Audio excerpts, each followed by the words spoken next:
Dinalaw nga ni Loy ang nasabi nga pong Queen of All Media na si Kris Aquino sa lugar kung saan nandoon ang Queen of All Media sa isang beach. At isa rin si Loy sa nagsabi na sana nga daw ay hindi paniwalaan ang mga kung ano-anong kumakalat na fake news kay Kris Aquino, especially sa mga masiselang na pagbabanggit, ang pagpanaw di umano ng aktres, ang Queen of All Media at marami pang iba na nasabi nga pong mga balita na walang katotohanan. Ibinahagi ni Loy ang photo niya kasama ang Queen of All Media na si Kris Aquino.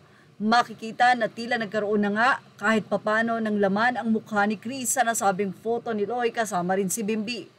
Personal mismo na bumisita ang online host at kasama ni OG Diaz sa programa nila sa YouTube channel na si Loy Villarama, ang Queen of All Media na si Kris Aquino sa tinitirahan nitong bahay sa isang beach resort.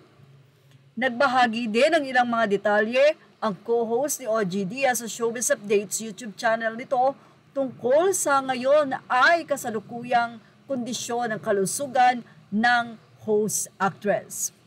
Say ni Loy, patuloy pa rin daw na nagpapagaling ang Queen of All Media na si Kris Aquino sa kanyang karamdaman.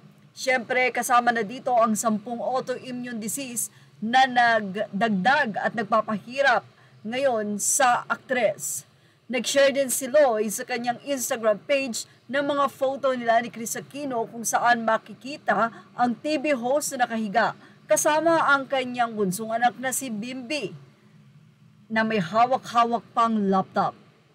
Say ni Loy sa kanyang caption, "Love ko KCA at Kris and Bim Vitamin C is working for her. She is in a safe place by the beach. Nahihirapan pa rin pero lumalaban. Huwag pong maniwala sa mga clickbait at fake news. Let's keep on praying for her po." Ang caption nga ni Mama Loy sa kanyang IG post.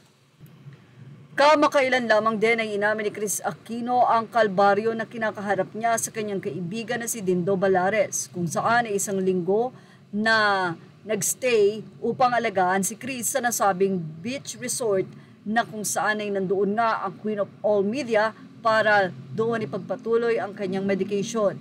Malaki ang naitutulong ng paggaling ni Kris Aquino sa nasabi nga pong pag-stay nito sa isang beach. At ayon niya nga kay Dindo, ayon sa kanya ay nasaksihan nga ni Dindo Balares ang kasalukuyang kalbaryo na araw-araw niyang kinakaharap. Subalit nakikipaglaban siya. Yan ang ating Showbiz Snap Update. Thank you for watching. Images are all credit to the rightful owners. Please like, share, and subscribe.